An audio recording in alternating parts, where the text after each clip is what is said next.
കർത്താവായ യേശുക്രിസ്തുവിന്റെ ഇഹലോക ജീവിതത്തിലെ ഇഹലോക ശുശ്രൂഷയിലെ അവസാനത്തെ ആഴ്ചയിലെ ബുധനാഴ്ച വരെയുള്ള കാര്യങ്ങളാണ് നാം കഴിഞ്ഞ ആഴ്ചയിൽ പഠിക്കുവാനായിട്ട് ഇടയായിത്തീർന്നത്. അടുത്ത ദിവസം വ്യാഴാഴ്ചത്തെ സംഭവ വികാസങ്ങളെ കുറിച്ചാണ് ആദ്യം നാം നോക്കുവാനായിട്ട് പോകുന്നത്. പ്രധാന സംഭവങ്ങൾ എന്ന് പറഞ്ഞാൽ പെസഹാചരണമാണ് വ്യാഴാഴ്ച നടന്നതായ പ്രധാന സംഭവം എന്ന് നാം മനസ്സിലാക്കണം. വിരിച്ചൊരുക്കിയ മാളിക മുറി, അതിന്റെയൊക്കെ ഡീറ്റെയിൽസ് നമുക്ക് അറിയാവുന്ന കാര്യങ്ങളാണ്. ഞാൻ അതിലേക്ക് കടന്നു പോകുവാനായിട്ട് ആഗ്രഹിക്കുന്നില്ല. പ്രധാനപ്പെട്ട കാര്യങ്ങൾ മാത്രം ഞാൻ ഇന്നത്തെ ക്ലാസ്സിൽ ഞാൻ ടച്ച് ചെയ്യുന്നത്. വിരിച്ചൊരുക്കിയ മാളിക മുറിയിലാണ് പെസഹ വിരുന്ന് നടന്നത് എന്ന് നമുക്ക് കാണുവാനായിട്ട് സാധിക്കുന്നു. യെരുശലേം നഗരത്തിനകത്തായിട്ട് തന്റെ അന്ത്യ ശുശ്രൂഷയ്ക്കായി, അതായത് താൻ കടന്നു വന്നതിന്റെ ഉദ്ദേശം, അതിന്റെ അവസാന ദൗത്യത്തിലേക്ക് കർത്താവ് കടക്കുകയാണ്. യെരുശലേമിൽ താൻ എല്ലാം അറിഞ്ഞുകൊണ്ട് തന്നെയാണ് കടന്നു വന്നത്. അവിടെ വന്ന് കർത്താവായ യേശുക്രിസ്തു തന്റെ ക്രൂശീകരണത്തിനോട് അതിന് നിഴലായിരിക്കുന്ന അവസാനത്തെ പെസഹ, തന്റെ ക്രൂശിലെ യാഗത്തിന് നിഴലായിരിക്കുന്ന അവസാനത്തെ പെസഹ തന്റെ ശിഷ്യന്മാരോടൊപ്പം ആചരിക്കുന്നതായി നമുക്ക് കാണുവാനായിട്ട് സാധിക്കുന്നു മാളിക മുറിയിൽ. അതിൽ ഒന്നാമത് നടക്കുന്നത് പാദം കഴുകുന്ന ശുശ്രൂഷയാണ്.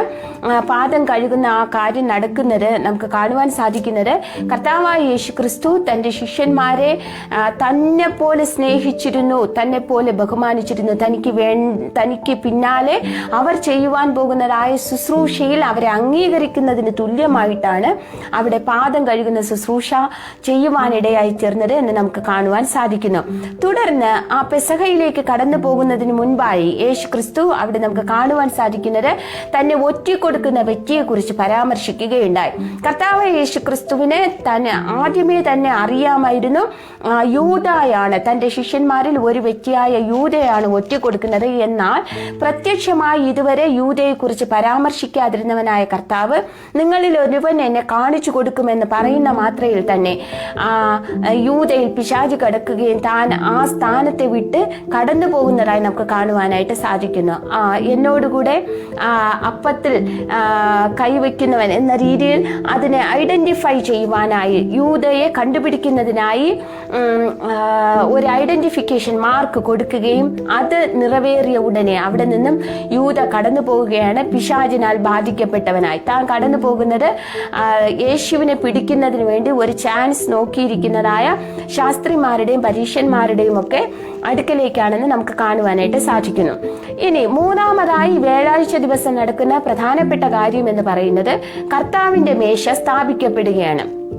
പെസഹയെ തുടർന്ന് അവിടെ ഉണ്ടായിരുന്നതായ ഒരു അപ്പത്തെ താൻ കയ്യിലെടുക്കുകയും അതിനെ മുറിച്ച് ഇത് നിങ്ങൾക്കായി പിക്കപ്പെടുന്ന എന്റെ ശരീരം എന്ന പ്രസ്താവനയോടുകൂടെ അവർക്ക് അത് നൽകി കൊടുക്കുന്നതായി നമുക്ക് കാണുവാനായിട്ട് സാധിക്കുന്നു.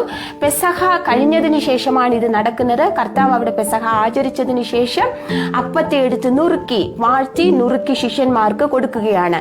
അതുപോലെ തന്നെ വീഞ്ഞെടുത്ത് താൻ സ്തോത്രം ചെയ്തതിനു ശേഷം ഇത് നിങ്ങൾക്കായി ചൊരിയപ്പെടുന്ന എന്റെ രക്തം എന്ന് പറഞ്ഞുകൊണ്ട് ഇത് എന്റെ ഓർമ്മയ്ക്കായി ചെയ്യുവിൻ. അപ്പോൾ കർത്താവിന്റെ മേശ സ്ഥാപിക്കപ്പെടുന്നത് കർത്താവിന്റെ മരണത്തിന് ശേഷമല്ല, അതിന് മുൻപായിട്ടാണ്. അത് കർത്താവ് തന്നെ സ്ഥാപിച്ചതായ ഒരു ഉപദേശമാണ് എന്ന് നാം വ്യക്തമായി മനസ്സിലാക്കിയിരിക്കണം. അതായത് തന്റെ മാംസം ഈ ലോകത്തിലുള്ള മനുഷ്യരുടെ പാപത്തിനു വേണ്ടി, ഈ മനുഷ്യരാശിയുടെ പാപത്തിനു വേണ്ടി തന്റെ മാംസം അല്ലെങ്കിൽ തന്റെ ശരീരം തകർക്കപ്പെടുവാൻ പോകുന്നു എന്നും തന്റെ ശരീരത്തിൽ നിന്ന് ഒരു മുന്തിരിയെ ഞെക്കി പിഴിഞ്ഞെടുത്താൽ എപ്രകാരം അതിൽ നിന്നും ജ്യൂസ് പുറത്തു വരുമോ അതേ രീതിയിൽ തന്റെ ശരീരത്തിൽ നിന്നും രക്തം മറ്റുള്ളവർക്ക് വേണ്ടി താൻ ചൊരിയുവാൻ പോകുകയാണ് എന്നും ഉറപ്പുള്ളവനായിട്ട് അത്രേ കർത്താവായ യേശുക്രിസ്തു ഈ വ്യാഴാഴ്ചത്തെ വൈകിയ വേളയിലായിരിക്കുന്നത് എന്ന് നാം മനസ്സിലാക്കിയിരിക്കണം. സാധാരണ മതപരമായ ഉപദേശങ്ങളിൽ കാണുന്നത് പോലെ അവ്യക്തമായ കാര്യങ്ങൾ അല്ലായിരുന്നു കർത്താവിന്റെ ജീവിതത്തിൽ നടന്നത്. വളരെ വ്യക്തതയുള്ള കാര്യങ്ങളായിരുന്നു. അത് കർത്താവായ യേശുക്രിസ്തുവിനും അറിയാമായിരുന്നു. വ്യാഴാഴ്ച ദിവസത്തിൽ യോഹന്നാന്റെ സുവിശേഷം അതിന്റെ 14 മുതൽ 16 വരെയുള്ളതായ ഭാഗത്ത് ചില പ്രസംഗങ്ങളെ കുറിച്ച് നമുക്ക് കാണുവാനായിട്ട് സാധിക്കുന്നു. ഈ വ്യാഴാഴ്ച ദിവസത്തെ സംഭവങ്ങൾ കാണുവാൻ സാധിക്കുന്നത് മത്തായി എഴുതിയ സുവിശേഷം 26, മർക്കോസ് എഴുതിയ സുവിശേഷം 14, ലൂക്കോസിന്റെ സുവിശേഷം 22, അതുപോലെ തന്നെ യോഹന്നാന്റെ സുവിശേഷം 14 മുതൽ 17 വരെയുള്ളതായ വേദഭാഗങ്ങൾ, ഈ ഭാഗങ്ങളിൽ 18 വരെയുള്ളതായ വേദഭാഗങ്ങൾ, ഈ ഭാഗങ്ങളിലൊക്കെയാണ് നമുക്ക് വ്യാഴാഴ്ച ദിവസത്തെ സംഭവങ്ങളെ കുറിച്ച് കാണുവാൻ സാധിക്കുന്നത്. അതിൽ യോഹന്നാന്റെ സുവിശേഷം 14 മുതൽ 16 വരെയുള്ളതായ ഭാഗങ്ങളിൽ മറ്റ് സുവിശേഷങ്ങളിൽ നിന്നും വ്യത്യസ്തമായി ചില പ്രസംഗങ്ങൾ കൊടുത്തിരിക്കുന്നതായി നമുക്ക് കാണുവാനായിട്ട് സാധിക്കുന്നു. രണ്ട് പ്രധാനപ്പെട്ട കാര്യങ്ങളെ കുറിച്ചാണ്, അല്ലെങ്കിൽ രണ്ട് പ്രധാനപ്പെട്ട വിഷയങ്ങളെ സംബന്ധിച്ചാണ് കർത്താവായ യേശു ക്രിസ്തു അവിടെ പ്രസംഗിക്കുവാൻ ഇടയായി തീർന്നത്. ഒന്ന്, പിതാവിന്റെ ഭവനം, അതായത് സ്വർഗത്തെ കുറിച്ച് ചില കാര്യങ്ങൾ കർത്താവ് അവിടെ പ്രസ്താവിക്കുകയാണ്. രണ്ടാമതായി കർത്താവ് പറഞ്ഞിരിക്കുന്നത് മുന്തിരിവള്ളിയും കൊമ്പുകളും എന്ന ടോപ്പിൽ, അതായത് ഞാൻ മുന്തിരിവള്ളി, യേശു കർത്താവ് മുന്തിരിവള്ളിയും നിങ്ങൾ ഓരോരുത്തരും കൊമ്പുകളുമാകുന്നു എന്ന ടോപ്പിക്കുമായി ബന്ധപ്പെട്ട്, ഈ രണ്ട് വിഷയങ്ങളുമായി ബന്ധപ്പെട്ട് കർത്താവ് അവിടെ പ്രസംഗിക്കുകയാണ്. അവിടെ ഉദ്ദേശിക്കുന്നതിന്റെ കാര്യം, നിങ്ങളും ഞാനും തമ്മിൽ പിരിയുവാൻ പോകുന്നില്ല, തൽക്കാലത്തേക്ക് ഒരു വേർപിരിവ് വരുവാൻ പോകുകയാണ്, ശാരീരികമായ ഒരു വേർപിരിവ് വരുവാൻ പോകുകയാണ്. എന്നാൽ ആത്മീയമായി ഞാനും നിങ്ങളും മുന്തിരിവള്ളിയും കൊമ്പുകളുമായിരിക്കുന്നത് പോലെ തന്നെ തുടർന്നും ആത്മീയ ബന്ധത്തിൽ തുടരും എന്നുള്ളതായ ഒരു കാര്യത്തെ ഉറപ്പിക്കുകയും, അതോടൊപ്പം തന്നെ ഇനി അല്പകാലത്തെ ശാരീരിക വേർപാടിന് ശേഷം ഞാൻ കടന്നു വന്ന് നിങ്ങളെ എൻ്റെ അടുക്കൽ, എൻ്റെ പിതാവിന്റെ ഭവനത്തിൽ ചേർത്തുകൊള്ളും എന്നുള്ളതായ ഉറപ്പ് നൽകുകയും ചെയ്യുന്നതായി നമുക്ക് കാണുവാൻ സാധിക്കുന്നു. തുടർന്ന് നടക്കുന്ന അതിക്രൂരമായ സംഭവങ്ങൾക്ക് സാക്ഷിയാകേണ്ടി വരുന്ന ശിഷ്യന്മാർക്ക് ഉറപ്പ് നൽകുകയും വിശ്വാസത്തിൽ അവരെ ധൈര്യപ്പെടുത്തുകയും ചെയ്യുന്ന ഒരു കമ്പയർ ചെയ്യുവാൻ സാധിക്കാത്ത അതുല്യനായ ഗുരുവിന്റെ അന്തിമ ഉപദേശങ്ങളാണ് നമുക്ക് ആ പ്രസംഗങ്ങളോടുള്ള ബന്ധത്തിൽ കാണുവാൻ സാധിക്കുന്നത്. ഒരു ഗുരു ധൈര്യപ്പെടുത്തുന്നത്, ശിഷ്യന്മാരെ ധൈര്യപ്പെടുത്തുന്നതിനെ കുറിച്ചാണ് ആ പ്രസംഗങ്ങളിൽ നമുക്ക് കാണുവാനായിട്ട് സാധിക്കുന്നത്. മൂന്നാമതായി നാം ചിന്തിക്കേണ്ടതായ കാര്യം എന്ന് പറയുന്നത് യോഹന്നാന്റെ സുവിശേഷം 17-ാം അധ്യായത്തിലുള്ളതായ മഹാപുരോഹിത പ്രാർത്ഥനയാണ്. കർത്താവായ യേശു ക്രിസ്തു വ്യാഴാഴ്ച ചെയ്തതായ മറ്റൊരു പ്രധാനപ്പെട്ട കാര്യം എന്ന് പറയുന്നത്. ആ 17-ാം അധ്യായം മുഴുവനും നാം വായിക്കുമ്പോൾ നമുക്ക് കാണുവാനായിട്ട് സാധിക്കുന്നത്, മഹാപുരോഹിതനായി നിന്നുകൊണ്ടുള്ള, ഇന്ന് വരെ ഉണ്ടായിട്ടുള്ള ആയിരക്കണക്കിന് മഹാപുരോഹിതന്മാർ, ചരിത്രത്തിലുള്ളതായ നൂറുകണക്കിന് ആയിരക്കണക്കിന് മഹാപുരോഹിതന്മാർ കർത്താവായ യേശു ക്രിസ്തുവിനെ ഒരു നിഴലായി മാത്രം നിൽക്കുമ്പോൾ, ഇവിടെ യഥാർത്ഥ മഹാപുരോഹിതൻ, എല്ലാ മഹാപുരോഹിതന്മാരും തങ്ങളുടെ പാപങ്ങൾക്ക് വേണ്ടി യാഗം കഴിച്ചതിന് ശേഷമാണ് മറ്റു വ്യക്തികളുടെ പാപങ്ങൾക്ക് വേണ്ടി ഇടവിൽ നിന്ന് പ്രാർത്ഥിക്കുന്നത്, യാഗം കഴിക്കുന്നത്. എന്നാൽ ഈ മഹാപുരോഹിതൻ തനിക്ക് തന്റെ ശരീരത്തിലുള്ളതായ ആ രക്തത്തിന്മേൽ പാപം കലർന്നിട്ടില്ലാത്തതിനാൽ നിർദോഷവും നിഷ്കളങ്കവുമായ രക്തം ഉള്ളവനാകിയാൽ, പാപം അറിയാത്തവനാകിയാൽ അവിടെ നിന്നുകൊണ്ട് ആ യാഗം കഴിക്കുന്നതിന്റെ ആവശ്യമില്ലാത്തത് കൊണ്ട് താൻ കഴിക്കുവാൻ പോകുന്ന യാഗത്തിന് മുൻപായി, താൻ ചെയ്യുവാൻ പോകുന്നതായ ആ രക്ഷണ്യ പ്രവൃത്തിയുടെ ക്ലൈമാക്സിന് മുമ്പായി സഭയ്ക്ക് വേണ്ടി, ശിഷ്യന്മാർക്ക് വേണ്ടി പ്രാർത്ഥിക്കുന്നതായി നമുക്ക് കാണുവാനായിട്ട് സാധിക്കുന്നു. ഇത് കർത്താവായ യേശു ക്രിസ്തുവിന്റെ ജീവിതത്തിലെ, ഇഹലോക ജീവിതത്തിലെ 13-ാമത്തെ പ്രാർത്ഥനയാണ് എന്നുകൂടെ നാം ഓർത്തിരിക്കണം. ഈ പ്രാർത്ഥനയെ രണ്ട് പ്രധാന ഭാഗങ്ങളായി നമുക്ക് തിരിക്കുവാൻ സാധിക്കും.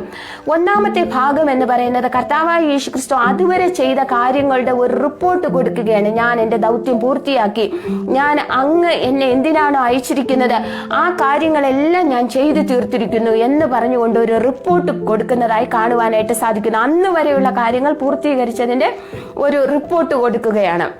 രണ്ടാമതായി നമുക്ക് കാണുവാൻ സാധിക്കുന്നത് ഒരു റെക്കമെൻഡേഷൻ ആണ്. ചില കാര്യങ്ങൾ അഭ്യർത്ഥിക്കുകയാണ്. എന്താണ് അഭ്യർത്ഥിക്കുന്നത്?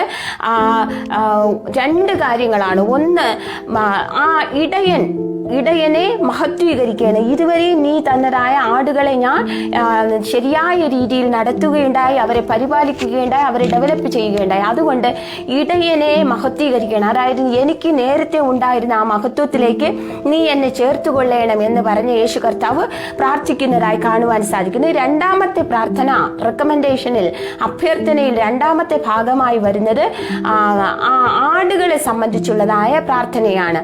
അവരെ പോറ്റേണം, അവരെ സംരക്ഷിക്കണം, അവരെ സ്നേഹത്തിൽ ഐക്യതപ്പെടുത്തണം, അവരെ കാത്തുകൊള്ളണം, അവരെ എന്നെ സ്നേഹിച്ചതുപോലെ അവരെ സ്നേഹിക്കണം എന്നൊക്കെ പറഞ്ഞുകൊണ്ട് ഏകദേശം 8ഓളം ഡിമാൻഡ്സ് ദൈവസന്നിധിയിൽ വച്ചുകൊണ്ട് പ്രാർത്ഥിക്കുന്നതായി നമുക്ക് കാണുവാനായിട്ട് സാധിക്കുന്നു.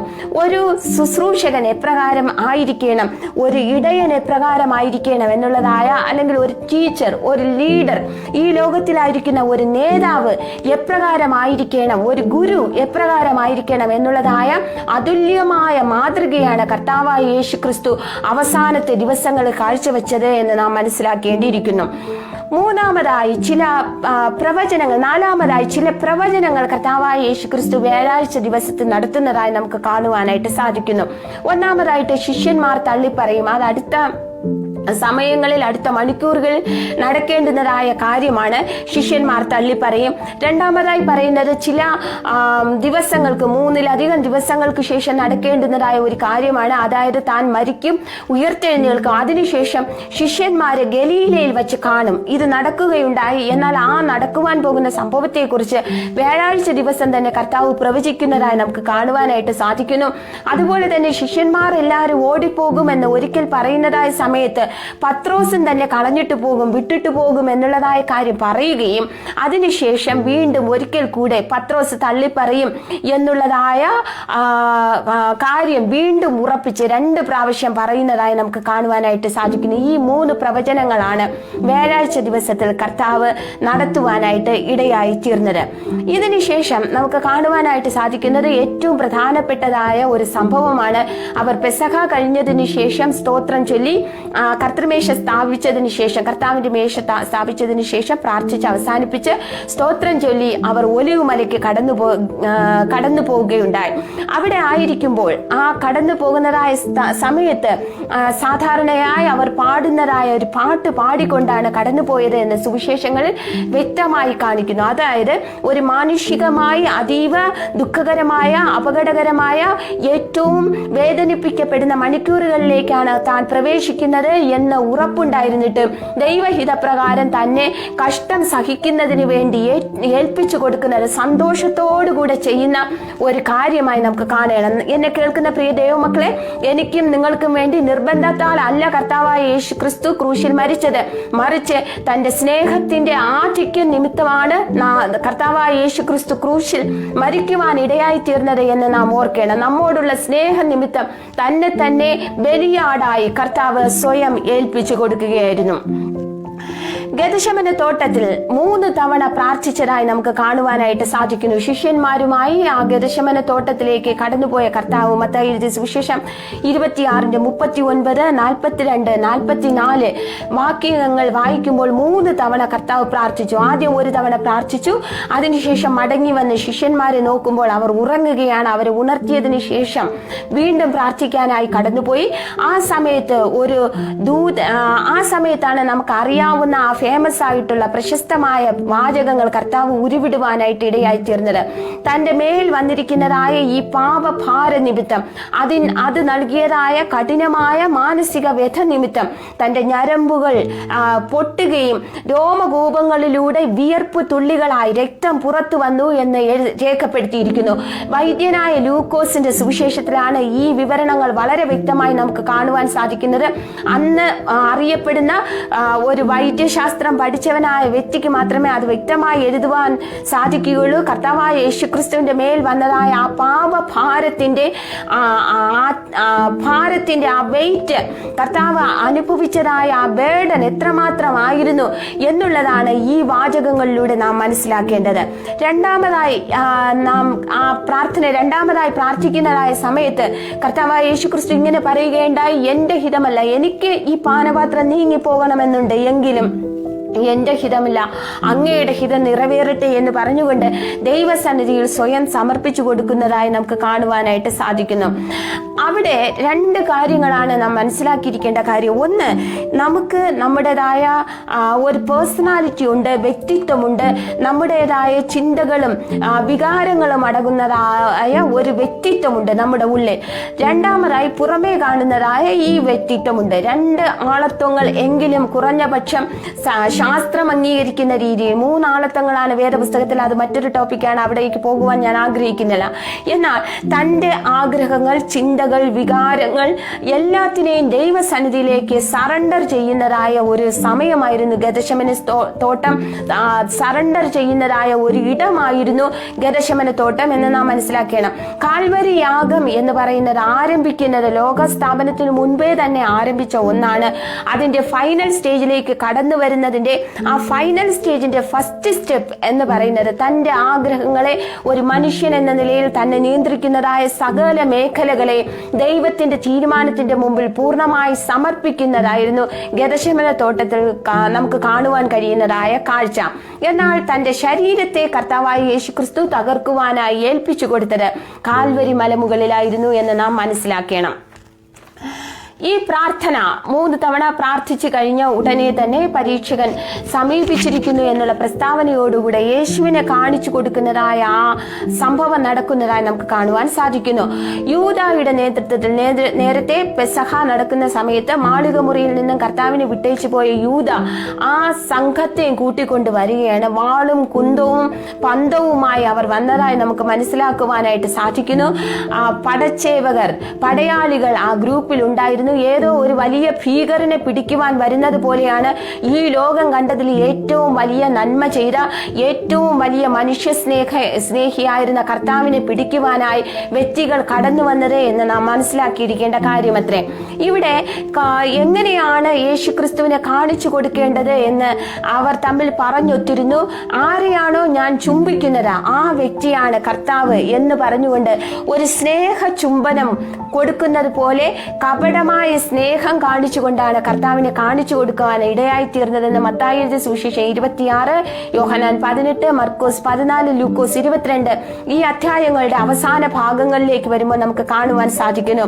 ഇതും യാദൃച്ഛികമായി സംഭവിച്ച ഒരു കാര്യമല്ല, മറിച്ച് സങ്കീർത്തന പുസ്തകം 27-ാം അധ്യായം അതിന്റെ 12-ാം വാക്യത്തിൽ പറഞ്ഞിരിക്കുന്നതായ കർത്താവായ യേശുക്രിസ്തുവിന്റെ പീഡാനുഭവത്തോടുള്ളതായ ബന്ധത്തിലുള്ളതായ ഒരു പ്രവചനം നിറവേറപ്പെട്ടതാണ് നമുക്കിവിടെ കാണുവാൻ സാധിക്കുന്നത്. 27-ാം സങ്കീർത്തനം 1-2 വാക്യങ്ങൾ, അതുപോലെ 40-ാം സങ്കീർത്തനം അതിന്റെ 14-ാം വാക്യം, ഈ ഭാഗങ്ങളിലെല്ലാം പറയപ്പെട്ടിരുന്ന കാര്യമായിരുന്നു നിറവേറിയത്. എന്നാൽ താൻ ജീവിതത്തിൽ അനുഭവിച്ചതായ ഏറ്റവും വലിയ കഷ്ട നിമിഷങ്ങളിലേക്ക് കയറുന്ന ആ സമയത്തും തന്റെ ദൈവത്വത്തിന്റെ അല്ലെങ്കിൽ തനിക്കുള്ളതായ ദൈവിക കഴിവുകളെ ഉപയോഗിച്ച് അവിടെ നിന്ന് രക്ഷപ്പെടുവാനോ തന്നെ പിടിക്കുവാനായി വന്നതായ വ്യക്തികളെ ശിക്ഷിക്കുവാനോ ഒരുമ്പെടാതെ അവരെ സഹായിക്കുന്ന തികഞ്ഞ സ്നേഹസ്വരൂപനായി തികഞ്ഞ സ്നേഹസ്വരൂപിയായി കർത്താവായ യേശുക്രിസ്തുവിനെ അവിടെയും കാണുവാൻ നമുക്ക് സാധിക്കുന്നു. ഒരു മനുഷ്യൻ എന്ന നിലയിൽ തന്റെ കൂടെ ഉണ്ടായിരുന്നതായ തന്നെ സ്നേഹിച്ച ശിഷ്യനായ പത്രോസ് ഈ വ്യക്തികളെ കണ്ട ഉടനെ മൽക്കോസ് എന്ന പറയുന്ന വ്യക്തിയുടെ കാതിനെ വെട്ടി വീഴ്ത്തിയതായി നമുക്ക് കാണുവാൻ സാധിക്കുന്നു.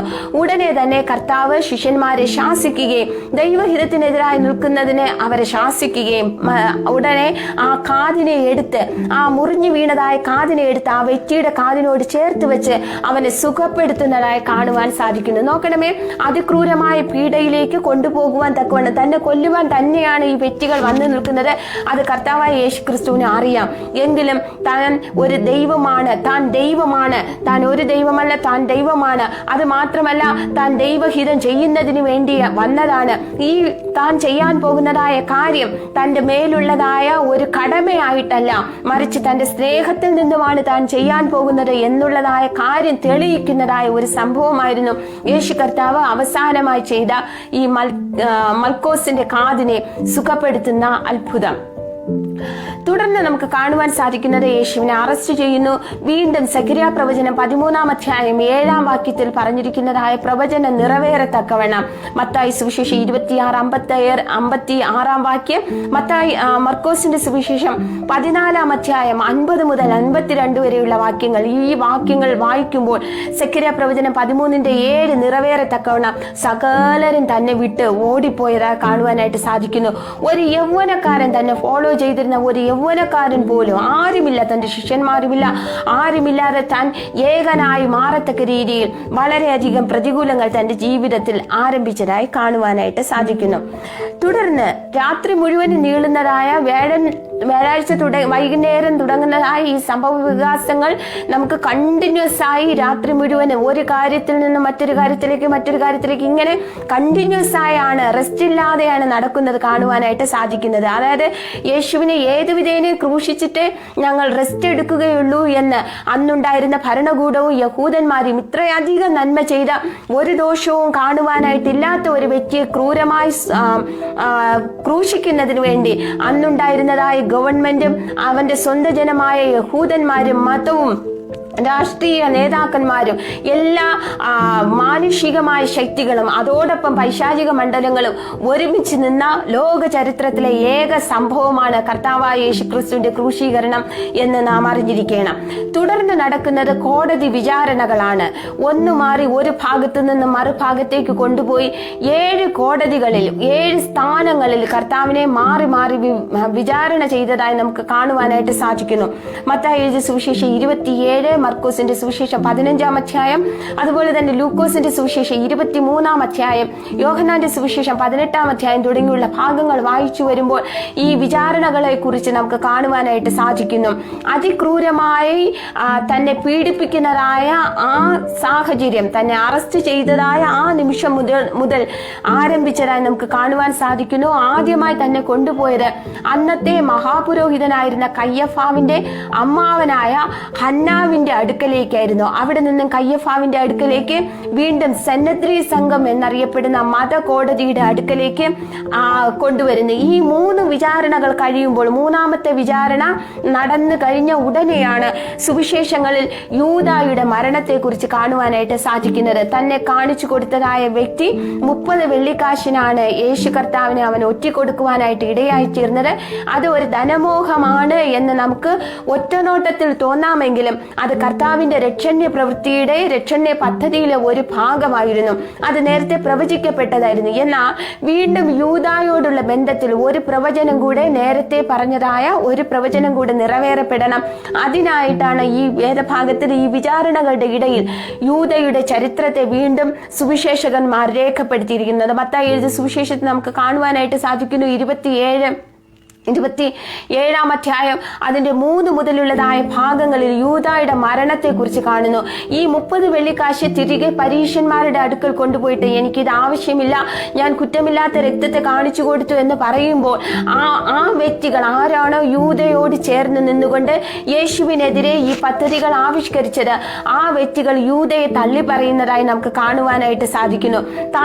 തനിക്ക് താങ്ങാനാവാത്തതായ കുറ്റബോധം നിമിത്തം, എന്നാൽ ആ കുറ്റബോധം ഒരു പശ്ചാത്താപത്തിലേക്ക് മടങ്ങി വരവിലേക്കും വരാത്തത് കൊണ്ട് ആ കുറ്റബോധം തന്നെ പൈശാചികമായ യേശുവിൽ നിന്ന് അകന്നു പോകുന്ന മറ്റൊരു മേഖലയിലേക്ക് തള്ളിവിട്ടതുകൊണ്ടും യൂദ ആത്മഹത്യ ചെയ്യുന്നതായി നമുക്ക് കാണുവാനായിട്ട് സാധിക്കുന്നു.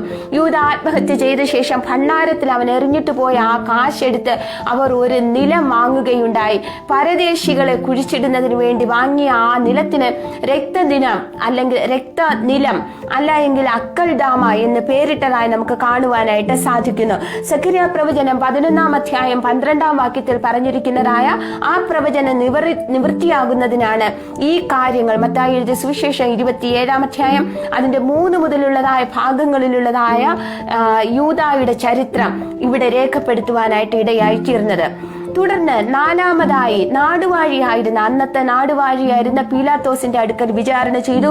വീണ്ടും ഹെരോദാവിന്റെ അടുക്കലേക്ക് വരികയാണ്. വീണ്ടും പീലാത്തോസിന്റെ മുമ്പിൽ അവസാനമായി ആസ്ഥാന മണ്ഡപത്തിലേക്ക് കൊണ്ടുപോയി ജനക്കൂട്ടത്തിന്റെ ആവശ്യപ്രകാരം പീലാത്തോസ് ഹെരോദാവും സെന്നദ്രി സംഘവും ഒക്കെ മാറി മാറി പരീക്ഷിച്ചിട്ടും 7 സ്ഥാനങ്ങളിൽ മാറി മാറി വിസ്തരിച്ചിട്ടും ഒരു കുറ്റവും ഒരു സാക്ഷിയും ഒരു കള്ളസാക്ഷികളെ പോലും കൊണ്ട് ഒരു കുറ്റവും തെളിയിക്കുവാൻ കഴിയാതെ അത്രയധികം നീതിമാനായിരുന്നതായ വ്യക്തിയെ ജനക്കൂട്ടത്തിന്റെ ആവശ്യ നിമിത്തം ക്രൂശീകരിക്കുവാനായിട്ട് ഏൽപ്പിക്കപ്പെടുന്നതായിട്ട് നമുക്ക് കാണുവാനായിട്ട് സാധിക്കും. ഈ 7 സ്ഥാനങ്ങളിൽ കർത്താവായ യേശു ക്രിസ്തുവിനെ അങ്ങോട്ടും ഇങ്ങോട്ടും നടത്തിക്കുമ്പോൾ താൻ അതികഠിനമായ ജീവിതത്തിന്റെ പീഡകളിലൂടെ കടന്നുപോയതായി നമുക്ക് കാണുവാനായിട്ട് സാധിക്കുന്നു. തന്നെ ചാട്ടവാർ കൊണ്ട് അടിച്ചു, മുൾക്കിരീടം ധരിപ്പിച്ചു. ചാട്ടവാർ എന്ന് പറയുമ്പോൾ ഇതെല്ലാം നാം കേട്ടിട്ടുള്ളതാണ്. അതുകൊണ്ടാണ് ഞാൻ അത്യാവശ്യ കാര്യങ്ങളിലേക്ക് മാത്രം കടന്നു പോകുന്നത്. ചാട്ടവാർ എന്ന് പറയുമ്പോഴത്തേക്ക് എല്ലിൻ കഷണങ്ങൾ കോർത്തിടക്കിയ മൃഗത്തിന്റെ തോല് കൊണ്ടുണ്ടാക്കിയ ഒരു കാര്യമാണ്. അത് എവിടെയാണോ അടിക്കപ്പെടുന്നത് അവിടെ നിന്നും ആ മാംസ കഷണങ്ങൾ പറഞ്ഞു പോരുവാനായിട്ട് ഇടയായി തീരും. ലോകത്തിൽ ഉണ്ടായിരുന്ന ഇന്നുവരെ ജനിച്ചിട്ടുള്ള ജീവിച്ചിട്ടുള്ളതായ വ്യക്തികളിൽ ഏറ്റവും സുന്ദരനായ വ്യക്തിയായിരുന്നു കർത്താവായ യേശു ക്രിസ്തു. യഹൂദന്മാർ പൊതുവെ സുന്ദരന്മാരാണ്. എന്നാൽ യഹൂദന്മാരിൽ തന്നെ അതിസുന്ദരനായിരുന്ന വ്യക്തി യേശു ക്രിസ്തുവിനെ അങ്ങോട്ട്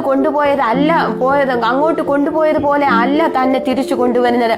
തന്നെ നിലയങ്കി ധരിച്ച് വെളിയിലേക്ക് കൊണ്ടുവരുമ്പോഴത്തേക്ക് കണ്ടാൽ ആളല്ല എന്ന് തോന്നുമാറ് അതിവിരൂപനായി താൻ മാറ്റപ്പെട്ടതായി എഴുതിയിരിക്കുന്നത്. ശാരീരികമായി തന്റെ ശരീരത്തിൽ എല്ലുകൾ ഒടിയപ്പെട്ടില്ല എന്നുള്ളത് ഒഴിച്ചു കഴിഞ്ഞാൽ ശരീരമാകമാനം തകർക്കപ്പെട്ട് മുഖം പോലും തിരിച്ചറിയാൻ പറ്റാത്ത രീതിയിൽ അതികഠിനമായ രീതിയിലുള്ളതായ പീഡകളിലൂടെ കർത്താവായ യേശു ക്രിസ്തു കടന്നുപോയതായി നമുക്ക് കാണുവാനായിട്ട് സാധിക്കുന്നു.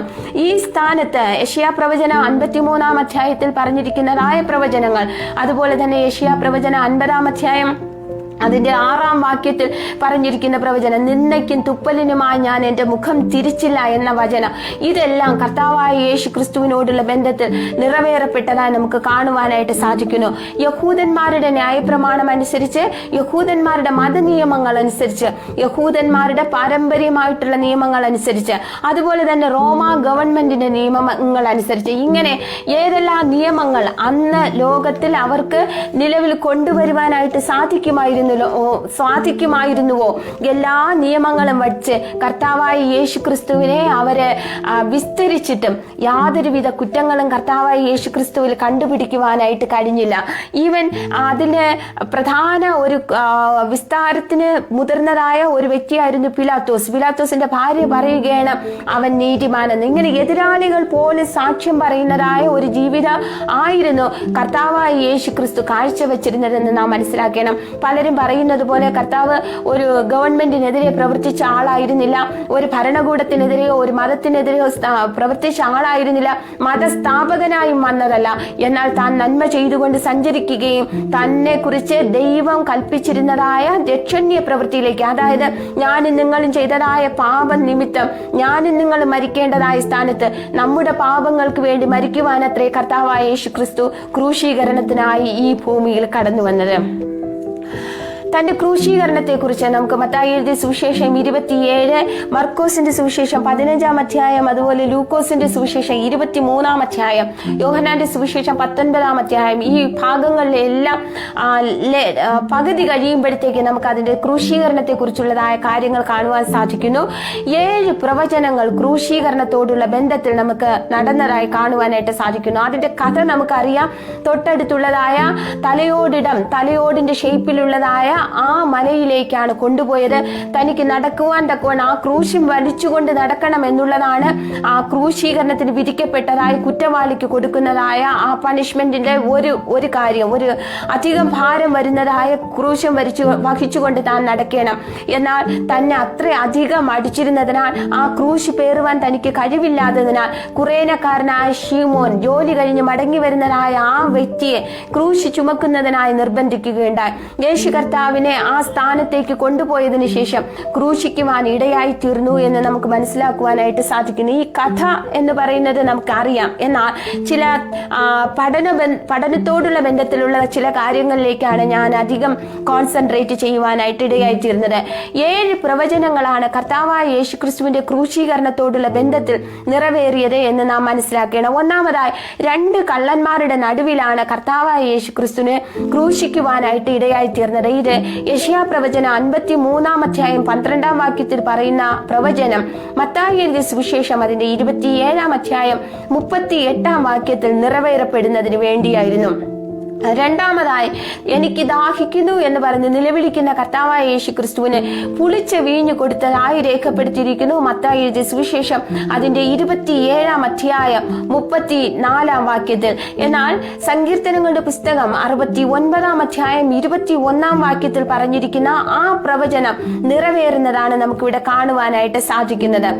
കർത്താവായ യേശു ക്രിസ്തു തന്റെ കൈകാലുകൾ തുളയ്ക്കപ്പെടും എന്നുള്ളതായ പ്രവചനം നമുക്ക് കാണുവാൻ സാധിക്കുന്നു. സങ്കീർത്തനങ്ങളുടെ പുസ്തകം 22-ാം അധ്യായം 16-ാം വാക്യത്തിൽ, മർക്കോസിന്റെ സുവിശേഷം 15-ാം അധ്യായം 25-ാം വാക്യത്തിലേക്ക് കടന്നു വരുമ്പോൾ തന്റെ കൈകളിലും കാലുകളിലും ആണിയടിച്ചു എന്ന് നമുക്ക് കാണുവാനായിട്ട് സാധിക്കുന്നു. താൻ ധരിച്ചിരുന്നതായ തയ്യലുകളില്ലാത്ത ഒറ്റ നൂൽ കൊണ്ട് നെയ്തതായ അങ്കിക്ക് വേണ്ടി ചീട്ടിടപ്പെടും, തന്റെ അങ്കിക്ക് വേണ്ടി ചീട്ടിടപ്പെടും എന്നുള്ളതായ പ്രവചനം സങ്കീർത്തനങ്ങളുടെ പുസ്തകം 22-ാം അധ്യായം അതിന്റെ 18-ാം വാക്യത്തിൽ കാണുവാൻ സാധിക്കുന്നു. അതിന്റെ നിവൃത്തീകരണം ലൂക്കോസിന്റെ സുവിശേഷം 23-ാം അധ്യായം 34-ാം വാക്യത്തിൽ നമുക്ക് കാണാം. ശത്രുക്കൾ അല്ലെങ്കിൽ തന്നെ കടന്നു പോകുന്നവർ, ആ വഴിയെ പോകുന്നവരെല്ലാം തന്നെ പരിഹസിക്കും എന്നുള്ളതായ ഒരു പ്രവചനം നമുക്ക് സങ്കീർത്തനങ്ങളുടെ പുസ്തകം 22-ാം അധ്യായം അതിന്റെ 7-ഉം 8-ഉം വചനങ്ങളിൽ കാണുവാൻ സാധിക്കുന്നു. ഇതേ പ്രവചനത്തിന്റെ നിവൃത്തീകരണം മത്തായി എഴുതിയ സുവിശേഷം 27-ാം അധ്യായം അതിന്റെ 39 മുതൽ 41 വരെയുള്ളതായ ഭാഗത്ത് കാണുവാൻ സാധിക്കുന്നു. അവന് ദാഹിക്കും. സങ്കീർത്തനങ്ങളുടെ പുസ്തകം 22-ാം അധ്യായം 15-ാം വാക്യത്തിൽ പറഞ്ഞിരിക്കുന്നു. യോഹന്നാന്റെ സുവിശേഷം 19-ാം അധ്യായം 28-ാം വാക്യത്തിൽ കർത്താവ് നിലവിളിച്ചു, എനിക്ക് ദാഹിക്കുന്നു. അവസാനമായി സങ്കീർത്തനങ്ങളുടെ പുസ്തകം 31-5 സങ്കീർത്തനക്കാരൻ ഉപയോഗിക്കുന്ന ഒരു പ്രാർത്ഥനയുണ്ട്. പിതാവേ, നിന്റെ കയ്യിൽ എന്റെ ആത്മാവിനെ ഭരമേൽപ്പിക്കുന്നു എന്ന്. ലൂക്കോസിന്റെ സുവിശേഷം 23-ാം അധ്യായം അതിന്റെ 46-ാം വാക്യത്തിൽ പിതാവേ, നിന്റെ കയ്യിൽ എന്റെ ആത്മാവിനെ ഭരമേൽപ്പിക്കുന്നു എന്ന് കർത്താവായ യേശു ക്രിസ്തു പ്രാർത്ഥിക്കുന്നതായി നമുക്ക് കാണുവാനായിട്ട് സാധിക്കുന്നു. 7 പ്രവചനങ്ങൾ കർത്താവായ യേശു ക്രിസ്തുവിന്റെ ക്രൂശീകരണത്തോടുള്ള ബന്ധത്തിൽ ഈ ഭാഗത്ത് നിറവേറിയതായി നമുക്ക് കാണുവാനായിട്ട് സാധിക്കുന്നു. ഈ 7 പ്രവചനങ്ങളുടെ നിവൃത്തീകരണം സൂചിപ്പിക്കുന്നത് കർത്താവായ യേശു ക്രിസ്തു ദൈവപുത്രൻ തന്നെയായിരുന്നു എന്നുള്ളതാണ്. ഇനി മറ്റൊരു ചിന്തിക്കേണ്ട കാര്യം എന്ന് പറയുന്നത് 3 തവണ ഈ ക്രൂശിലായിരിക്കുന്ന സമയത്ത് കർത്താവ് പ്രാർത്ഥിച്ചതായി നമുക്ക് കാണുവാനായിട്ട് സാധിക്കുന്നു. ഒരു സാധാരണ മനുഷ്യനാണ് ആ ക്രൂശിൽ കിടന്നതെങ്കിൽ ചിലർ പറയുന്നത് ഞാൻ കേട്ടിട്ടുണ്ട്, ആ സമയത്ത് ക്രൂശീകരണത്തിന്റെ സമയത്ത് യേശു മനുഷ്യനായി മാറി, ദൈവം അല്ലാതെയായി മാറി എന്നുള്ളത്. അങ്ങനെയെങ്കിൽ തീർച്ചയായും ക്രൂശീകരണത്തിന്റെ സമയത്ത്, കഷ്ടതയുടെ സമയത്തൊക്കെ ഞാനും നിങ്ങളും കടന്നു പോകുമ്പോൾ ഇതുപോലുള്ള കഷ്ടതകൾ നമ്മുടെ ജീവിതത്തിൽ വന്നിട്ടില്ല. എന്നാൽ നാം നേരിടുന്ന കഷ്ടതകളുടെ സമയത്ത് നാം ശപിക്കാറുണ്ട്, മറ്റുള്ളവരെ കുറ്റപ്പെടുത്താറുണ്ട്, അയ്യോ ഇതെന്തിനാണ് എനിക്ക് അനുവദിക്കപ്പെട്ടതെന്നൊക്കെ പറയാറുണ്ട്. എന്നാൽ കർത്താവായ യേശുക്രിസ്തുവിന്റെ പ്രതികരണം നമുക്ക് 3 പ്രാർത്ഥനകളിലൂടെ കാണുവാനായിട്ട് സാധിക്കുന്നു. അതിൽ ഒന്നാമതായി നമുക്ക് കാണുവാനായിട്ട് സാധിക്കുന്നത് ലൂക്കോസിന്റെ സുവിശേഷം 23-ാം അധ്യായം അതിന്റെ 34-ാം വാക്യത്തിൽ തന്നെ ഉപദ്രവിക്കുന്നവർക്ക് വേണ്ടി പ്രാർത്ഥിക്കുന്ന കർത്താവിനെ നമുക്ക് കാണുവാനായിട്ട് സാധിക്കുന്നു. ഉപദ്രവിക്കുന്നവരെ നശിപ്പിക്കണം എന്നല്ല അവിടെ പ്രാർത്ഥിക്കുന്നത്, മറിച്ച് പിതാവേ, ഇവർ ചെയ്യുന്നത് എന്തെന്ന് അറിയായികയാൽ അവരോട് ക്ഷമിക്കണമേ എന്ന് പറഞ്ഞുകൊണ്ട്, ഇത് ശരിക്കും ഒരു ദൈവത്തിന് മാത്രം ചെയ്യുവാൻ കഴിയുന്നതായ കാര്യമത്രേ. മനുഷ്യനായി ആയിരിക്കുമ്പോൾ തന്നെ തന്റെ ആ ദൈവിക സ്വഭാവം അല്ലെങ്കിൽ തന്റെ ജീവിതത്തിലുള്ളതായ ആ ദൈവിക സ്നേഹം, പാപികളായിരിക്കുമ്പോൾ ശത്രുക്കളായിരിക്കുമ്പോൾ സ്നേഹിക്കാൻ കഴിയുന്നത് ദൈവിക സ്വഭാവമാണ്. ഈ ശത്രുക്കളെ സ്നേഹിക്കുന്നതായ ദൈവത്തിന്റെ സ്വഭാവത്തെ വെളിപ്പെടുത്തുന്നതായ കാര്യമാണ് ഇവിടെ നമുക്ക് കാണുവാനായിട്ട് സാധിക്കുന്നത്. ശരിക്കും പറയുന്നത് പൊട്ടത്തരമാണ് കർത്താവ് മനുഷ്യനായി മാറി എന്നുള്ളത്. അല്ല, ആ ക്രൂശീകരണത്തിന്റെ സമയത്തും താൻ 100% മനുഷ്യനും 100% ദൈവവുമായിരുന്നു എന്നുള്ളതിന്റെ തെളിവാണ് ശത്രുക്കൾക്ക് വേണ്ടി പ്രാർത്ഥിക്കുവാൻ, അവരെ സ്നേഹിക്കുവാൻ, അവരോട് ക്ഷമിക്കുവാനുള്ളതായ ദൈവപുത്രന്റെ കഴിവ്. രണ്ടാമതായി കാണുവാൻ കഴിയുന്ന പ്രാർത്ഥന മത്തായി എഴുതിയ സുവിശേഷം അതിന്റെ 27-ാം അധ്യായം 46-ാം വാക്യത്തിൽ, എന്റെ ദൈവമേ എന്നെ കൈവിട്ടതെന്ത് എന്നുള്ളതായ പ്രാർത്ഥനയാണ്. ആ പ്രാർത്ഥന എന്തിനാണ് കർത്താവ് പ്രാർത്ഥിച്ചത്? ആ പാപത്തിന്റെ കാഠിന്യത, പാപത്തിന്റെ ശിക്ഷയുടെ കാഠിന്യത, ദൈവം പോലും കൈവിടേണ്ട സ്ഥാനത്താണ് ഞാനും നിങ്ങളുമായിരുന്നത്. നാം ചെയ്തു കൂട്ടുന്നതായ പാപങ്ങൾക്ക് ദൈവം മുഖം മറയ്ക്കേണ്ടതിന് പകരം കർത്താവായ യേശു ക്രിസ്തു ആ പാപങ്ങളെ വഹിച്ചുകൊണ്ട് കാൽവരിയിൽ താൻ നമുക്ക് വേണ്ടി യാഗമായി തീർന്നപ്പോൾ ആ പാപങ്ങൾ നിമിത്തം, കർത്താവ് പാപം ചെയ്തിട്ടല്ല, മറിച്ച് നാം ചെയ്തതായ പാപങ്ങളുടെ ആ കാഠിന്യത നിമിത്തം ദൈവം പോലും മുഖം മറച്ചു എന്നുള്ള കാര്യം മറ്റുള്ളവർ അറിയുന്നതിന് വേണ്ടി എത്രേ അവിടെ അങ്ങനെ പ്രാർത്ഥിക്കുവാൻ ഇടയായി തീർന്നത്. മൂന്നാമതായി നമുക്ക് കാണുവാൻ സാധിക്കുന്നത് ലൂക്കോസിന്റെ സുവിശേഷം 23-ാം അധ്യായം അതിന്റെ 46-ാം വാക്യത്തിൽ, പിതാവേ, ഞാൻ എന്റെ ആത്മാവിനെ തൃക്കൈയിൽ ഏൽപ്പിക്കുന്നു. ആരെങ്കിലും കൊന്നതാണോ കർത്താവായ യേശുക്രിസ്തുവിനെ കൊലപാതകം ചെയ്യുവാൻ ആർക്കെങ്കിലും ദൈവത്തെ കൊല്ലുവാൻ കഴിയുമോ എന്ന് ചോദിച്ചു കഴിഞ്ഞാൽ ഞാൻ പറയും, ഇല്ല, ഒരിക്കലുമില്ല. ദൈവത്തിനെ കൊല്ലുവാനായിട്ട് നമുക്ക് ആർക്കും കഴിയുകയില്ല. എന്നാൽ എനിക്കും നിങ്ങൾക്കും വേണ്ടി കർത്താവായ യേശു ക്രിസ്തു കൊല ചെയ്യപ്പെട്ടത് അല്ല, മറിച്ച് നമ്മോടുള്ള സ്നേഹ നിമിത്തം അവൻ സ്വയം നമുക്ക് വരേണ്ട ശിക്ഷകളെ ഏറ്റെടുത്തുകൊണ്ട് സ്വയം അവൻ മരണത്തിന് വിധേയനായി തീർന്നതാണ് എന്ന് നമുക്ക് കാണുവാനായിട്ട് സാധിക്കുന്നു. ഇവിടെ പിതാവിന്റെ കയ്യിലേക്ക് തന്റെ ആത്മാവിനെ ഏൽപ്പിക്കുന്നു എന്ന് പറഞ്ഞുകൊണ്ട് താൻ തന്റെ ജീവനെ, പ്രാണനെ വെടിഞ്ഞതായി നമുക്ക് കാണുവാനായിട്ട് സാധിക്കുന്നു. ലോകം കണ്ടിട്ടുള്ളതിൽ വെച്ച് ഏറ്റവും വലിയ സ്നേഹം എന്താണ് എന്ന് ചോദിച്ചു കഴിഞ്ഞാൽ ക്രൂശിലെ സ്നേഹമാണ് ലോകം കണ്ടിട്ടുള്ളതിൽ വെച്ച് ഏറ്റവും വലിയ സ്നേഹം. ഇനി കർത്താവായ യേശു ക്രിസ്തു ഞാൻ ഇത്രയും നേരം പറഞ്ഞത് തന്നോടുള്ള ബന്ധത്തിലുള്ളതായ ദൈവമാണ് എന്ന് തെളിയിക്കുന്നതായ ചില സംഭവങ്ങളിലായിരുന്നു എൻ്റെ കണ്ണുകൾ ഇത്രയും നേരം പതിഞ്ഞിരുന്നത്, ഞാൻ നിങ്ങളോട് സംസാരിച്ചതും. എന്നാൽ അതിനെ തുടർന്ന് നടന്നതായ ചില സംഭവ വികാസങ്ങൾ നാം ചിന്തിക്കുമ്പോൾ ആ സംഭവ വികാസങ്ങൾ സൂചിപ്പിക്കുന്നത് കർത്താവായ യേശു ക്രിസ്തു അല്ലെങ്കിൽ ഈ മരിച്ചതായ വ്യക്തി ഒരു സാധാരണ മനുഷ്യനല്ലായിരുന്നു എന്നുള്ളതാണ്. ഇത് കണ്ടുകൊണ്ടിരുന്നതായ ഒരു ശതാധിപന്റെ സ്റ്റേറ്റ്മെന്റ്, പ്രസ്താവനയോടുകൂടെയാണ് ആ സംഭവങ്ങൾക്ക് തുടക്കം കുറിക്കുന്നത്. അദ്ദേഹം ഇങ്ങനെയാണ് പറഞ്ഞത്: ഈ മരിച്ചതായ വ്യക്തി വാസ്തവത്തിൽ ഒരു ദൈവ മനുഷ്യനായിരുന്നു എന്ന് പറഞ്ഞിരിക്കുന്നതായി നമുക്ക് സുവിശേഷങ്ങളിൽ കാണുവാൻ സാധിക്കുന്നു. ഇനി ദേവാലയത്തിൽ പ്രാകാരത്തിനും അതിവിശുദ്ധ സ്ഥലത്തിനും ഇടയിലുള്ളതായ ഒരു തിരശീലയുണ്ട്. തിരശീല ചിന്തിയതായി നമുക്ക് കാണുവാൻ സാധിക്കുന്നു. മുകളിൽ നിന്നും താഴെ വരെ അത് നല്ല ഹൈറ്റ് ഉള്ളതായ ദേവാലയമാണ്. വളരെ ഉയരത്തിലുള്ളതായ തിരശീലയാണ്. തിരശീല എന്ന് പറയുമ്പോൾ കർട്ടൻ, രണ്ട് ഭാഗങ്ങളെ തമ്മിൽ വേർതിരിക്കുന്നത്. സാധാരണ മനുഷ്യർക്ക് ആ സ്ഥാനത്തേക്ക് കടന്നു പോകുവാൻ സാധിക്കാതെ വണ്ണം മറയ്ക്കപ്പെട്ടിരിക്കുന്നത്, ദൈവ സാന്നിധ്യത്തിലേക്ക് കടന്നു പോകാതെ വണ്ണം മറയ്ക്കപ്പെട്ടിരിക്കുന്ന ആ തിരശീല ഭൂമിയിൽ നിന്നുമുള്ളതായ മനുഷ്യരുടെ കൈ തൊടാതെ താഴെ നിന്ന് മുകളിലേക്കല്ല, മുകളിൽ നിന്നും താഴേക്ക് കീറി എന്നുള്ളത് യേശു ക്രിസ്തു ദൈവപുത്രനായിരുന്നു എന്നുള്ളതിന്റെ തെളിവത്രേ. അതായത് മുകളിൽ നിന്നും താഴേക്ക് ദൈവത്തിന്റെ അടുക്കലേക്ക് ആക്സസ്, നമുക്ക് എല്ലാവർക്കും ദൈവത്തിന്റെ അടുക്കലേക്ക് എപ്പോൾ വേണമെങ്കിലും പോയി പ്രാർത്ഥിക്കുവാനുള്ളതായ ഏത് മനുഷ്യന്, പാപിയായിരുന്നാൽ പോലും എന്നെ കേൾക്കുന്ന ഏത് മനുഷ്യനും, നിങ്ങൾ എത്ര വലിയ കൊലപാതകമോ എത്ര വലിയ പാപങ്ങളോ ചെയ്തിരുന്നതായ വ്യക്തികൾക്ക് പോലും ഏത് നിമിഷവും അവർ ആയിരിക്കുന്നതായ സ്ഥാനത്ത് നിന്നുകൊണ്ട് ജീവിക്കുന്ന ദൈവത്തിന്റെ അടുക്കലേക്ക് കയറി ചെന്ന് അബ്ബാ പിതാവേ എന്ന് വിളിച്ചുകൊണ്ട് പ്രാർത്ഥിക്കുവാൻ തക്കവണ്ണം നമുക്ക് സ്വീകാര്യത, അതിനുള്ളതായ സൗകര്യത്തെ ഒരുക്കി തന്നത് അത് നമ്മുടെ ക്രെഡിറ്റ് അല്ല, ഏതെങ്കിലും പാസ്റ്റേഴ്സിന്റെയോ ഏതെങ്കിലും മനുഷ്യരുടെയോ പുണ്യപ്രവൃത്തികളോ പ്രാർത്ഥനയോ അല്ല, മറിച്ച് കാൽവരി യാഗമായി തീർന്നവനായ കർത്താവായ യേശു ക്രിസ്തുവിന്റെ കയ്യാൽ തന്നെ നടന്നതായ ആ കാര്യമാണ്. ആ കാൽവരി യാഗത്തിലൂടെ കർത്താവ് മുകളിൽ നിന്ന് താഴേക്ക് ആ തിരശീലയെ, ആ ഡിവിഷനെ മാറ്റുവാനായിട്ട് ഇടയായി തീർന്നു. മൂന്നാമതായി നമുക്ക് കാണുവാൻ സാധിക്കുന്ന നേരം പറയുന്നത് ആ ഭാഗത്തെല്ലാം ഇരുട്ട് വ്യാപരിച്ചിരുന്നു. അത് മരണത്തിന് മുൻപ് തന്നെ നമുക്ക് കാണുവാൻ സാധിക്കുന്നു. എന്നാൽ ഈ സമയത്ത് ഇരുട്ട് വ്യാപരിച്ചത് മാത്രമല്ല, ഭൂമി കുലുങ്ങിയതായി നമുക്ക് കാണുവാൻ സാധിക്കുന്നു. ഭൂമി കുലുങ്ങി ഭൂകമ്പമുണ്ടായി. ഭൂകമ്പം ഉണ്ടാകുക മാത്രമല്ല, അവിടെ ഉണ്ടായിരുന്ന പല കല്ലറകൾ തുറന്നു. നമുക്കറിയാം, ഭൂകമ്പം ഉണ്ടാകുമ്പോൾ പല കാര്യങ്ങളും ഭൂമിയിൽ നടക്കും. എന്നാൽ കല്ലറകൾ തുറക്കുക മാത്രമല്ല, തനിക്ക് മുമ്പ് മരിച്ചിരുന്നതായ പല വിശുദ്ധന്മാരും ഉയർത്തെഴുന്നേൽക്കുവാൻ ഇടയായി തീർന്നു. സുവിശേഷത്തിൽ ഇങ്ങനെയാണ് എഴുതിയിരിക്കുന്നത്: ആ വിശുദ്ധന്മാർ അതിനുശേഷം പിന്നീട് അവർ തങ്ങളെ തന്നെ മറ്റുള്ള പോയി കാണിച്ചു എന്ന്. അതായത് ഇതൊരു റൂമർ അല്ല, ഒരു കഥയല്ല, മറിച്ച് ഈ കാര്യങ്ങളെല്ലാം നടന്നതിന് സാക്ഷികളുണ്ട്. പ്രത്യേകിച്ച് യഹൂദ ചരിത്രകാരനായ ജോസീഫസിന്റെ ചരിത്ര ഗ്രന്ഥങ്ങളിൽ ഇതിനെക്കുറിച്ചുള്ളതായ പ്രതിപാദ്യങ്ങളുണ്ട്.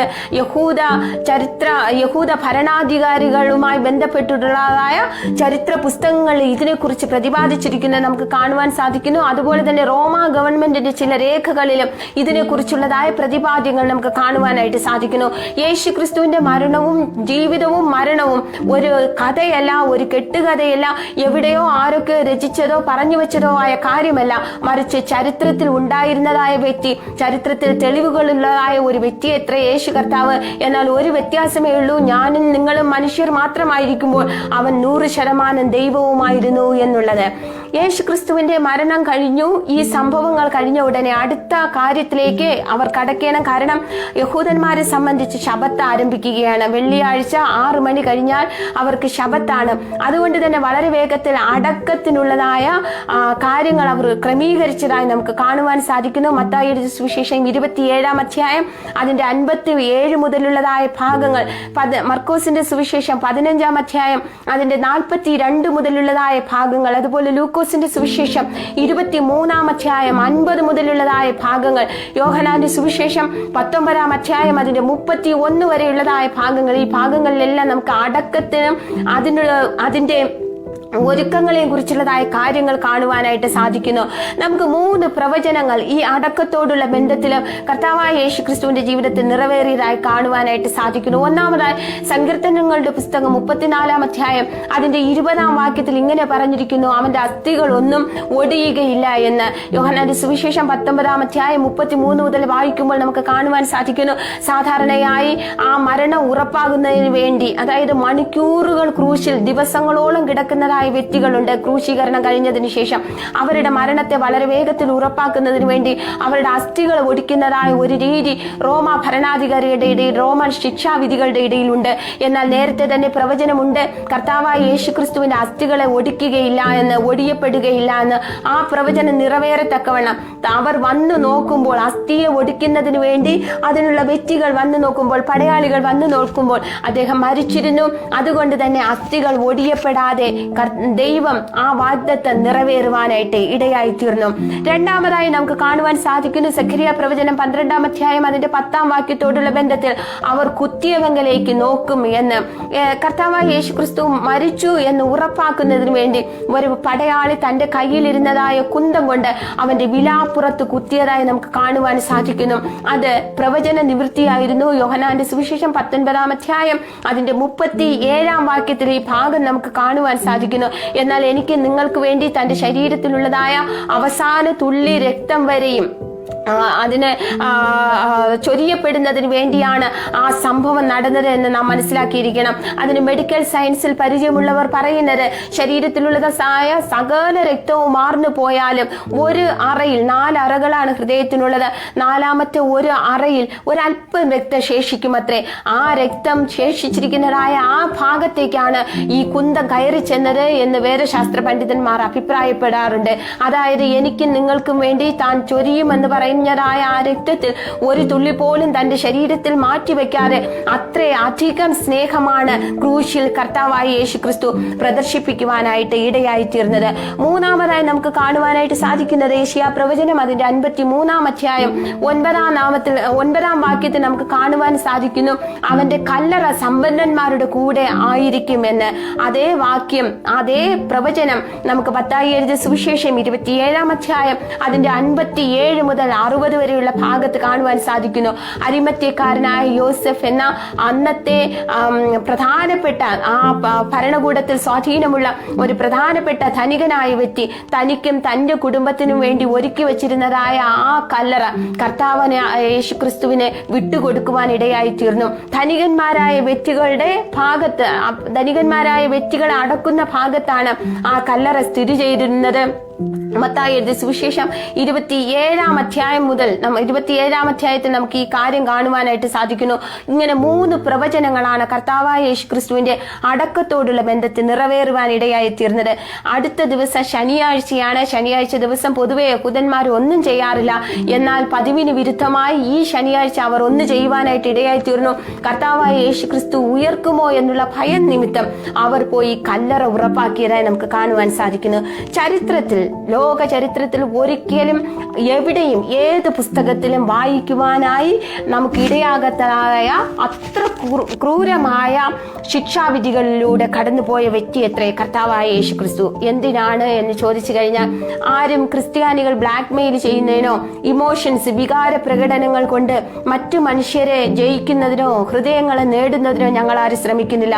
മറിച്ച് കർത്താവായ യേശുക്രിസ്തുവിന്റെ സ്നേഹത്തെ കുറിച്ച് ഞങ്ങൾ വിവരിക്കുമ്പോൾ ഞങ്ങൾ ചെയ്യുന്നത് ഒന്ന് മാത്രമാണ്, ഈ ലോകം കണ്ടിട്ടുള്ളതിൽ വെച്ച് ഏറ്റവും വലിയ സ്നേഹത്തെ കുറിച്ചത്രേ ഞങ്ങൾ വിവരിക്കുന്നത്, ഏറ്റവും വലിയ ത്യാഗത്തെ കുറിച്ചത്രേ ഞങ്ങൾ വിവരിക്കുന്നത്. എന്നെ കേൾക്കുന്ന എല്ലാ ദൈവമക്കളും, രക്ഷാനിർണയം പ്രാപിക്കാത്തവരായ എല്ലാവരും ഒരു വലിയ അവസരമാണ് നിങ്ങളുടെ മുമ്പിൽ വന്നു നിൽക്കുന്നത്. നിങ്ങളുടെ നിത്യതയ്ക്ക് വേണ്ടി കർത്താവ് ചെയ്തതായ കാര്യങ്ങൾ അത് ഏറ്റെടുക്കുകയാണെങ്കിൽ തീർച്ചയായും ഈ മരണം കൊണ്ട് നിങ്ങൾക്ക് ലാഭമുണ്ടാകും. അല്ല എങ്കിൽ ഒരിക്കലും നിങ്ങൾ രക്ഷപ്പെടുവാനായിട്ട് പുണ്യപ്രവൃത്തികൾ കൊണ്ടോ യാതൊരു യാത്രകൾ കൊണ്ട് നിങ്ങൾ രക്ഷപ്പെടുവാനായിട്ട് ചാൻസ് ഇല്ല. മറ്റൊരുത്തന്റെ രക്ഷയില്ല. രക്ഷിക്കപ്പെടുവാൻ ആകാശത്തിന്റെ കീഴിൽ നൽകപ്പെട്ടിരിക്കുന്ന മറ്റൊരു നാമവുമില്ല എന്ന് വചനം പറഞ്ഞിരിക്കുന്നത് വളരെ വ്യക്തമാണ്. വേറെ ഒരു വഴിയുമില്ല, വേറെ ഒരു നാമവുമില്ല. അതുകൊണ്ട് തന്നെ കർത്താവായ യേശുവിലേക്ക് തിരിയാം. നമ്മുടെ ജീവിതങ്ങളെ ഒരിക്കൽ കൂടി ദൈവസന്നിധിയിലേക്ക് നമുക്ക് സമർപ്പിക്കാം.